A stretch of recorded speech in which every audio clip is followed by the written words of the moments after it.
Values ಅವ್ರು ಹೇಳಿದ ಪ್ರಕಾರ ಅದು ಎಲ್ಲಿ ಇರಬಹುದು ಇಲ್ಲ ಅಂತ ಅವನಿಗೆ ಹೋಗೋದಿಲ್ಲ. ಅದನ್ನ ಅವ್ರು ವಾದ ಮಾಡ್ತಾ ಇದ್ರು. ಒಬ್ಬ ರೆಸ್ಪಾನ್ಸಿಬಲ್ ಪರ್ಸನ್ ಇದ್ರು, ಒಬ್ಬ ಶಾಸಕರು ಇದ್ದಾರೆ.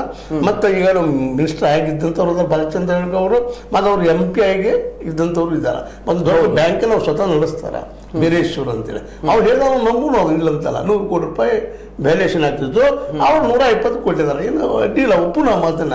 ಅದೇ ಕಾಲಕ್ಕೆ ಅವ್ರು 700 ಕೋಟಿ ರೂಪಾಯಿದಲ್ಲಿ ಬಿಲ್ ಅದಂತ ಅನ್ನೋ ಮಾತು ಮಾತಾಡ್ತಾ ಇದ್ದಾರೆ. ಇರಲಿ, ಲಾಭಕ್ಕಾಗಿ ಮಾಡ್ತಾ ಇದ್ದಾರೆ, ಮತ್ತು ನಡಿಬೇಕಲ್ಲ. ಮತ್ತು ಮೊದಲ ಇನ್ನೊಂದು ಇಲ್ಲಿ ಗಮನಿಸ್ಬೇಕಾಯ್ತು, ನಾವು ಕೋಆಪರೇಟಿವ್ ಶುಗರ್ ಫ್ಯಾಕ್ಟ್ರಿಗಳಿಗೆ ಲೋನ್ ಕೊಡುವಂಥದ್ದು ಮೊದಲು ಶುರು ಮಾಡಿದ್ರು. ಅದನ್ನು ಮತ್ತು ಕೋಆಪರೇಟಿವ್ ಹೆಲ್ಪ್ ಮಾಡೋಕ್ಕಿಲ್ಲ, ರೈತನ ಕಬ್ಬು ಹೋಯ್ತಾರೆ, ಲಾಭ ಮಾಡ್ತಾರೆ, ಅದು ಕೊಡ್ತಾರೆ, ಬಂದ ಮಾಡಿದ್ರು ಉದ್ಯೋಗ ಸೃಷ್ಟಿಗೆ. ಅಲ್ಲ ಸರ್, ವ್ಯಾಲ್ಯೂಯೇಷನ್ ಏನೇ ಇರಲಿ, ಬ್ಯಾಂಕ್ದು ನಾವು ಕೂಡ ಸಾಲ ತಗೊಂಡಿದ್ದೀವಿ, ಸಾಲ ತಗೊಳ್ತಾ ಇರ್ತೀವಿ, ಕಮರ್ಷಿಯಲ್ ಸಾಲಗಳನ್ನು ತಗೊಳ್ತಾ ಇರ್ತೀವಿ. ಅದರಲ್ಲಿ ಹೆಂಗಪ್ಪ ಅಂತಂತಂದ್ರೆ ವ್ಯಾಲ್ಯೂಯೇಷನ್ 50% ಮಾರ್ಟ್ಗೇಜ್ ಲೋನಲ್ಲಿ, ವ್ಯಾಲ್ಯೂಯೇಷನ್ 50%, ಮ್ಯಾಕ್ಸಿಮಮ್ 60% ಹೌದು ಲೋನ್ ಕೊಡ್ತಾರೆ. ಇದು ಹೆಂಗೆ ಸರ್ 100 ಕೋಟಿಗೆ 120 ಕೋಟಿ ಕೊಟ್ಟರು? ಇದು ಉತ್ತರ ಅವ್ರು ಹೇಳ್ಬೇಕಿನ್ನ. ಯಾಕಂದ್ರೆ ಅದಕ್ಕೆ ಹೆಂಗೆ ಕೊಟ್ಟರು, ಯಾರು ಇದು ಕೊಟ್ಟರು, ಯಾರು ಕೊಡ್ತಿದ್ರು, ಏನು, ಯಾಕಂದ್ರೆ 700 ಕೋಟಿ ರೂಪಾಯಿ ಯಾವಾಗ ಬರ್ತದೆ, ಬಿಲ್ ಎಲ್ಲಿದಾವು, ಏನು ಅಂತ ಅವ್ರು ಹೇಳ್ಬೇಕದು. ಅದು ಅವರು ಉತ್ತರ ಕೊಡ್ಬೇಕಾಯ್ತು, ನಾವಲ್ಲ.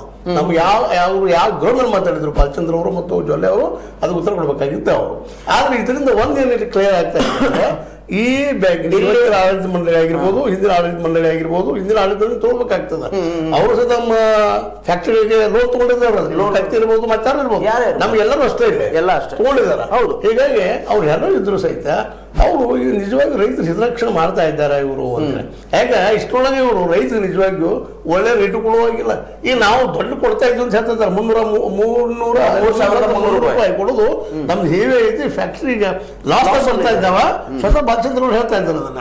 ಆ ಲಾಸ್ ಬರ್ತಾ ಇದ್ದಾವ, ಅದಕ್ಕೆ ಇದು ನಮ್ಗೆ ಲಾಭ ಇಲ್ಲದು, ಆದ್ರೂ 40,000 ಕೊಡ್ತಾ ಇದ್ವಿ ಅಂತ ಉಪಕಾರ ಮಾಡಿ ಮಾತಾಡ್ತಾ ಇದ್ದಾರೆ. ಇದರ ಅರ್ಥ ಏನಪ್ಪ ಅಂತಂದ್ರೆ, ಈ ರೈತರ ಬಗ್ಗೆ ಇವಷ್ಟು ಕಾಳಜಿ ಉಳ್ಳವರು ರೈತರು ತಿಳ್ಕೊಬೇಕಾಗಿತ್ತು ಇದನ್ನ.